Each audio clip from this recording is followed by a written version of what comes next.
Hi, hello, howdy, hey, how's it going? I'm Brady. I'm going to be your host for the evening, and today, I bet you couldn't have guessed it, we are talking about lighting, and more specifically, lighting with just one light and kind of taking advantage of that with a multi-shot scene, especially in a small white room. Now, I want to start this with saying that the scenes that you are seeing this doctor's office scene are scenes from the film Cardiac Kill that I shot back in the fall. I'm sure you're aware of, written and directed by Mr. John Canfield.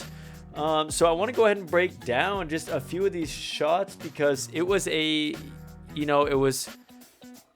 difficult location to go into because we were shooting at a real doctor's office. This wasn't a studio, this was a real facility. So I thought it would be relatable to a lot of people going in, whether they are doing interviews and stuff like that, or more narrative stuff like this, and kind of controlling the light, because that's the name of the game here, is controlling this light source. So yes, as I said, it's all one light here. Now, there are modifiers that give the light the look that we are going for, and that's what I want to talk about here. That's kind of the key here, because shaping our light, we can just put a light anywhere if we want to, but shaping it is going to be the key. I want to start with this wide shot here. Now, this wide establishing is what we started with. I typically will start with my wide establishing and then move in on the tights, because it's just easier to keep consistency on your other shots, knowing what the wide frame looks like.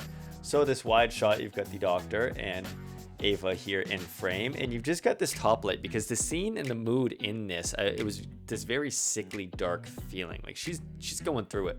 So I wanted to emulate that with the look and with the lighting. So to do this, all I did, this is just one light, kind of how it is, and I took an Amaranth F22C and I rigged this up to the ceiling. Now, the way I did this is something called a scissor clip, and scissor clips come in handy a lot of the time, especially if you're doing stuff in real world locations or interviews, etc., because they clip to the ceiling tiles, like the metal rod that goes across there. It'll just clamp on there, and then you tighten it, and then you've got a baby pin right out of this scissor clip. So something to look into, a super important tool to have on those kind of odd times where you need to rig something overhead.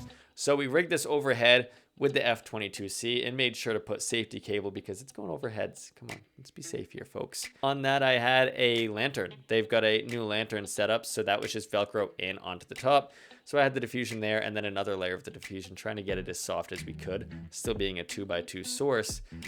And I knew that, the walls of this whole room were just bright white. So any light that's bouncing off of it is going to be crazy hot, and the eye is going to go to that. It's going to go to the posters and shelves and stuff like that, and we didn't want that. So next thing I did was take the skirt that came with the lantern and really just use this as a flag. We just wanted to keep the light off of the walls. So I brought it down to literally like right out of the frame line, like right at the top of the frame line of the camera. There is like a skirt there just hanging down.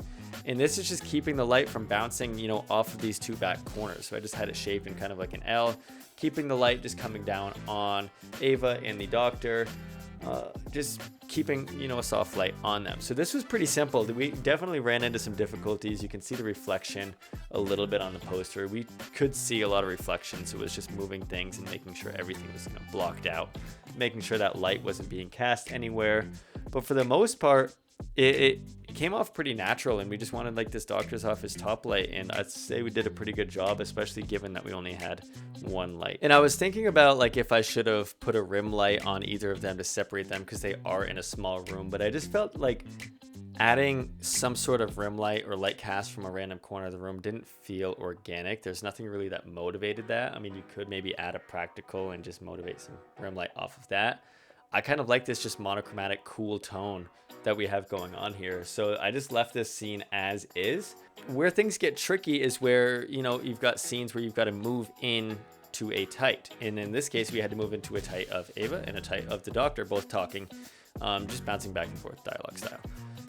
And that's where I moved in, and of course you're gonna adjust your lighting as you move in, and that's exactly what we did here. And it was very simple but crucial of what we did here. Now, it's the same thing on both of them, so I'm not really gonna duplicate and talk about both of them. But essentially what we did is keep the overhead rig exactly how we had it, because it would just been a pain to move. We didn't have a lot of time, so we kept that there. But on top of that, I had my grip just hold a 4x4. It was a frame of half grid diffusion, so it's just a 4x4 frame, and he just handheld it right at a frame again. So that way, instead of just having this kind of like small 2-foot source coming from the ceiling, now going through the diffusion, that's a 4-foot source that's literally like right above her head, giving her this very very soft wrap around her face, and in her eyes you've got this beautiful soft catch light, and her eyes just throughout the whole film did a great job of catching all of these reflections and catch lights, so it was looking very good. But you can see that you've got this really soft look. It's still toppy, it's still consistent from the scene before because you want to keep consistency, but you know, it's very soft, and with that skirt that was still there, you're not getting a crazy hot cast on the wall still. And then one other thing that I just added here was just negative fill, and we just took it might have been a 4x floppy or a 2x floppy or something like that, and just put it again right out of frame on her frame right face, just to add in a little bit more contrast as it's wrapping around. So we're not just having this even top flat light, we're still getting a little bit of shape by having this diffusion coming from the slightest bit of her top left side, frame left side, and then coming into this darkness on her opposite side. So again, very simple, and I love the look of this half grid. I mean, essentially it was kind of a panel diffused through a lantern, which diffuses it again, and then through the half grid. So it was almost triple diffused in a way, just giving us this really nice quality of light that I was loving. And then going into the shot of him, we just kind of had the same thing. We just put that same half grid diffusion over his head as well. We had some negative fill on frame left too, just giving a little bit more contrast. There is a little bit more hot spot on his forehead. I would have liked to have dialed it down just a little bit, that I didn't really notice it in frame on location. So I mean, it's negligible. You can change that easily in post, but it's important to, you know, be mindful of different people's skin takes to light differently in directions and all of that. So as you're kind of bouncing between, especially dialogue shots back and forth, check a false color or just check the frame before and just make sure everything kind of looks consistent.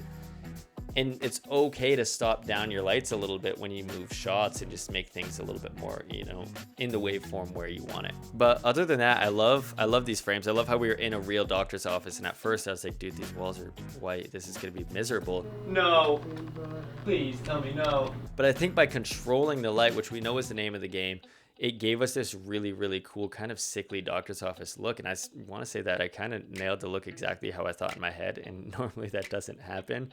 So proud of myself for that. But I think that the key, if there were some key factors in this lighting setup, it's going to be, you know, the top light scissor clip, using the scissor clip, other than having to rig up stands and arms and all of that, just putting that into the ceiling was a great help. And then controlling the light with the lantern skirt as well, just keeping it off the walls, because if the light's on the wall, it's not going to be on your talent and it's going to be a distraction. So we really want to pull the eyes into this dialogue that's happening here. But that's all. I feel like I just talked really fast, and I'm sorry if I did. Also white balance, because I always forget to mention the color temperature. These lights, I want to say I had them at 6,000 Kelvin, and then camera's white balance just at, oh, okay, change of plans here. I remember what I did. It was 5,600 on the lights. I just had them to a daylight, but the camera's white balance was set to 4,500. So it was 1,100 cooler, which already gives it this kind of natural, cool look. So that's gonna do it for us here tonight. First breakdown of the year of 2023. So hopefully we did good here. Simple light setup. Keep things simple. You don't need to be, you know, over enthusiastic with your light setup unless it really calls for it. So that's gonna wrap up tonight. It's time for me to, you know, skedaddle. So I don't know who says skedaddle anymore, but I just said it and I'm proud of it. So I'll see you guys next time, and take it easy. Sayonara. Bye-bye.